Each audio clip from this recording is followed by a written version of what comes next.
Olivia from That Vegan Jew on Welfare, and today I'm going to be showing you a cool kitchen hack.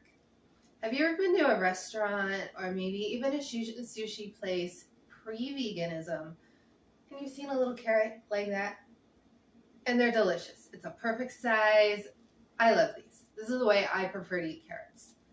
They're great in soups too. I'm going to show you real quick how to do it. What you're going to do is you're going to take your carrot. I've already peeled some off mine. And you're going